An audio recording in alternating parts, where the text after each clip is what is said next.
Hello eighth class, welcome to YouTube channel. बेटा आज हम हिंदी रीडर का लेसन नंबर 20 पढ़ेंगे, जिसका नाम है 13 तारीख और शुक्रवार का दिन। दिसंबर का महीना, जिस पर इंग्लैंड के उस भाग की सर्दी जहाँ ब्राउन रहता था, वह रहता था समुद्र के किनारे के उस हिस्से में जहाँ कोहरा, फुहारा और हिमपात न चैन लेता था और न चैन लेने देता था। मतलब कि वो जिस भाग में रहता था वहाँ पे बहुत ज़्यादा कोहरा, बारिश, ओले ये सब चलते रहते थे। ब्राउन अपनी बूढ़ी माँ, पत्नी और 2 बच्चों के साथ एक कमरे की दीवार की तह से लगी हुई सिगड़ी में कोयला झोंक झोंक कर आग ताप रहा था। सांझ हो चुकी थी, मतलब कि शाम हो गई थी। ब्राउन अंग्रेजी जहाजी सेना में एक पनडुब्बी सबमरीन का नायक रह चुका था। नौकरी की चिंताओं से मुक्त होकर वह पेंशन पा रहा था। ढलती आयु का था, परंतु स्वस्थ था। वह उस समय अपने और अपने साथियों के कुछ समुद्री अनुभव रोचक ढंग से सुना रहा था। बच्चे तल्लीन मतलब तसल्ली से थे। उसकी माँ झपकी ले रही थी। पत्नी की भी ठंड छूट चुकी थी, परंतु वह गृहस्थी की किसी समस्या में उलझी हुई थी। बाहर से किसी ने दरवाज़ा खटखटाया। ब्राउन की पत्नी बाहर गई और एक टेलीग्राम लेकर आई। ब्राउन ने जल्दी से टेलीग्राम खोलकर पढ़ा और स्तब्ध मतलब कि आश्चर्य रह गया। माँ भी जाग गई थी। किसका टेलीग्राम है? क्या है इसमें? माँ ने पूछा। पत्नी भी उत्सुक दृष्टि से मैं भी प्रश्न था। बच्चे भी हैरान थे। ब्राउन ने तार पढ़कर सुनाया, तुम पर तुरंत मुझसे मिलने आओ, विंस्टन चर्चिल। सन 1918 की बात है। उस समय चर्चिल अंग्रेजी जहाजी बेड़े का प्रधान, मात्र फर्स्ट लॉर्ड ऑफ एडमिलिट्री था। जर्मनी में घोर युद्ध हो रहा था। तुर्की भी जर्मनी के साथ युद्ध में शामिल था। अमेरिका अंग्रेजी के साथ था, परंतु भूमध्य सागर में जर्मनी की पनडुब्बियों और तुर्की के एक ड्रेडनॉट भारी भरकम फौजी जहाज़ों ने जो उपद्रव मचा रखा था, उसके कारण सुएज नहर का मार्ग बंद हो गया था। न अमेरिकी कुछ कर पा रहा था और न इंग्लैंड। युद्ध ने भयानक रूप धारण कर रखा था। ब्राउन समाचार पत्र में पढ़ता रहता था। चर्चिल ने क्यों बुलाया, उसे आश्चर्य था। पत्नी ने कहा, चर्चिल अपने ही देश में कोई काम देना चाहते होंगे, शायद जहाज या नाव बनवाने का कार्य या उनकी देखभाल। माँ बोली, पेंशन दे दी है, ब्राउन को विश्राम लेने दें। देखूं चर्चिल ने क्यों बुलाया। न मालूम क्या बात है, जाने पर ही पता चलेगा। धीमे स्वर में ब्राउन ने कहा, हमें कहानी सुनाओ, कहानी अभी अधूरी है। एक बच्चे ने आग्रह किया। ब्राउन कहानी कहने लगा। दूसरे दिन की पहली गाड़ी से ब्राउन लंदन के लिए रवाना हो गया। जैसे ही वह चर्चिल के कार्यालय में पहुंचा, चर्चिल ने उसे तुरंत बुलवा लिया। इधर ब्राउन ने फौजी सलाम किया, उधर जल सेना के प्रधान। चर्चिल की चिंतामग्न मुख रेखाओं में मुस्कान उभर आई। चर्चिल ने कहा, तुर्की का ड्रेडनॉट जहाज भूमध्य सागर में खड़ा उत्पात मचा रहा है। तुम ही उस उत्पात को मिटा सकते हो। इसी विश्वास पर मातृभूमि ने तुम्हारा स्मरण किया है। तैयार हो जाओ। जो आज्ञा ब्राउन के मुंह से निकला। मैं जानता था पेंशन ले लेने पर भी तुम मातृभूमि की सेवा से मुंह न मोड़ोगे। मुझे भरोसा था। तुम एक सबमरीन दिखलाता हूँ, उसी को लेकर तुम्हें अपने साथियों सहित यात्रा करनी पड़ेगी। तुम्हें इन साथियों के चुनाव का अधिकार रहेगा। इनमें से अधिकतर पेंशन प्राप्त नाविक होंगे। ब्राउन ने हामी भरी। चर्चिल ने उसे सबमरीन दिखलाने के लिए ले गया, जिसके द्वारा तुर्की के उस ड्रेडनॉट का विध्वंस करना था जो भूमध्य सागर में उपद्रव के बवंडर उठा रहा था। सबमरीन यानी होती है पनडुब्बी, पानी के अंदर चलने वाली नाव होती है। जहाजी कारखाने के बाड़े में एक तरफ समुद्र के किनारे पड़ी थी।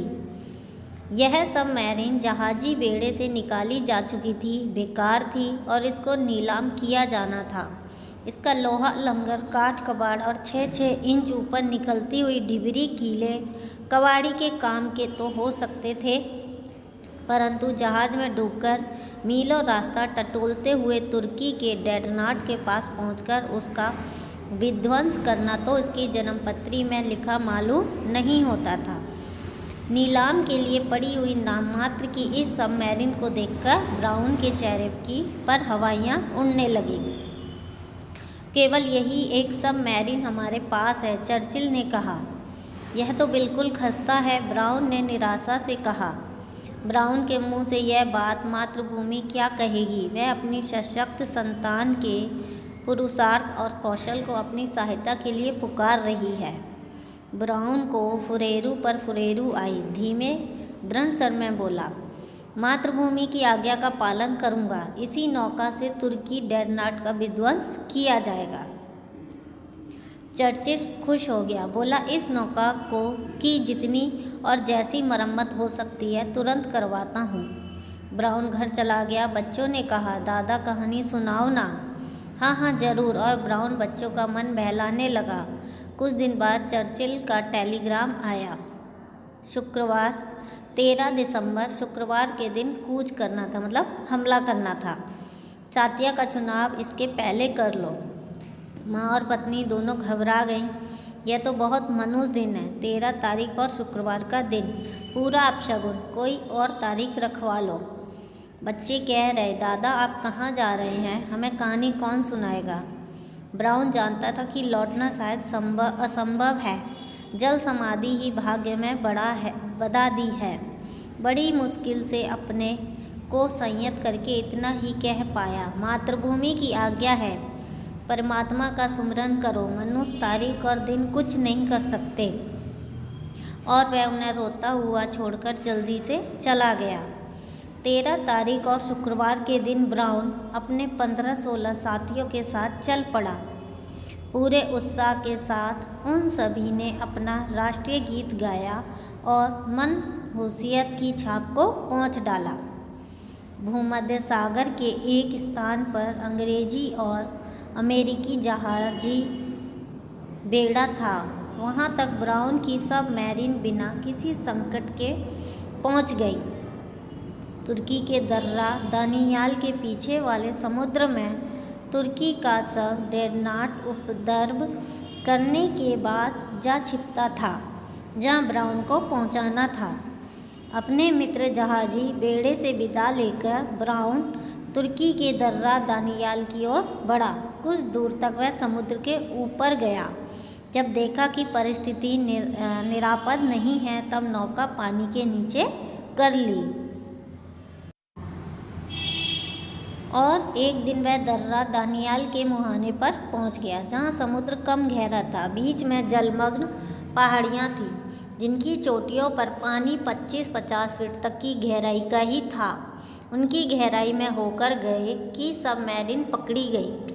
ब्राउन सावधानी के साथ इन पहाड़ियों की तली तली पर चक्कर काटता हुआ दर्रा दानियाल के ठीक मुहाने पर पहुंच गया, जहाँ सुरंगों के तारों का जाल फैला हुआ था और सबमरीन के ऊपर डिबरियों में कसे लोहे के लंबे लंबे कील लगे हुए थे। एक तार में भी सबमरीन फंसी की सुरंग फटी और सबमरीन तथा उसमें बैठे चालकों के टुकड़े टुकड़े उड़े। सबमरीन अत्यंत सावधानी के साथ चलाई जाने लगी, मानो फूंक फूंक कर कदम रख रही हो। फिर भी एक कील सुरंग के किसी तार में जा उलझी।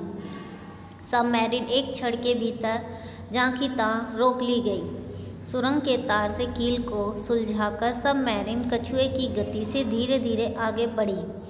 नौका दर्रा दानियाल के भीतर घुसी। दर्रा सकरा है, उसके पीछे बड़ा समुद्र। नौका ने दर्रा पार कर लिया और समुद्र में पहुंच गए। ब्राउन और उसके साथी खुश थे। ब्राउन ने कहा, बस अब डेड नाट का पता लगाना है। कुस्तूनिया निकट ही है, उसी के बंदरगाह में कहीं होगा, पता लगाओ। मातृभूमि की जय। उन सभी ने उत्साह के साथ जयकार किया। जिस इंजीनियर के हाथ में दूरबीन थी उसे पता लगाकर बताया, यहाँ ये मील 1.25 मील की दूरी पर ही है। ब्राउन ने भी देखा, तुर्की का वह ड्रेडनॉट राजधानी के बंदरगाह पर स्थित था। झंडा लहरा रहा था, परंतु उसकी बड़ी बड़ी तोपें गोले उगलने के लिए तत्पर दिखलाई पड़ रही थीं।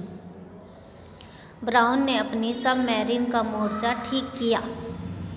टारपीडो, जल पर चलाया जाने वाला विस्फोटक गोला संभाला और आदेश दिया, दागो। सबमरीन समुद्र की सतह पर आई। इंजीनियर ने उसके सिर पर टारपीडो गोला छोड़ा।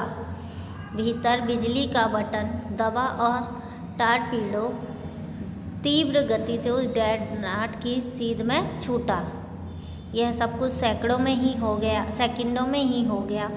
जब सबमरीन सतह पर आई, ड्रेडनॉट के दूरबीन वाले ने उसे देख लिया और परख लिया कि सबमरीन किसी शत्रु की है।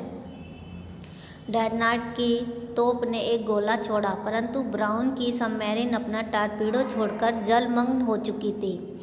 ड्रेडनॉट की तोप का वार खाली गया। उधर ब्राउन का टारपीडो ड्रेडनॉट की छाती पर जा पड़ा। भयानक विस्फोट हुआ। बड़े जोर की धाएं और बहुत धुआं तथा आग की लपटें, फिर कई धमाके हुए। कुछ मिनट बाद ब्राउन ने अपनी सबमरीन में से दूरबीन द्वारा देखा कि तुर्की के उस ड्रेडनॉट का नामो-निशान तक नहीं बचा था।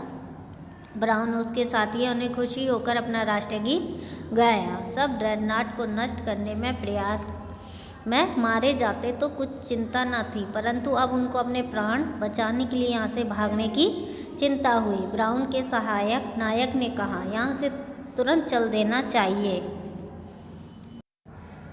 ब्राउन ने दृढ़ता के साथ प्रतिवाद किया, कदापि नहीं, यहीं पड़े रहो। तुर्की का बेड़ा हमारी खोज इधर उधर सब जगह करेगा, केवल यहाँ नहीं करेगा, क्योंकि उसे विश्वास होगा कि हम बचने के लिए तुरंत भाग निकल होंगे। उसके साथी मान गए। सबमरीन वहाँ जलमग्न पड़ी रही। संसार भर के समाचार पत्रों में छपा कि तुर्की का ड्रेडनॉट नष्ट हो गया है और उसके साथ ही ब्राउन की सबमरीन भी समाप्त हो गई है। ब्राउन के घर में कोहराम मच गया, यानी सब जगह शोर शराबा हो गया। पूरा देश ब्राउन और उसके साथियों को श्रद्धांजलि भेंट करने लगा। उसकी माँ, उसकी पत्नियों के आंसू के ऊपर बार बार वाक्य तैरने लगा था।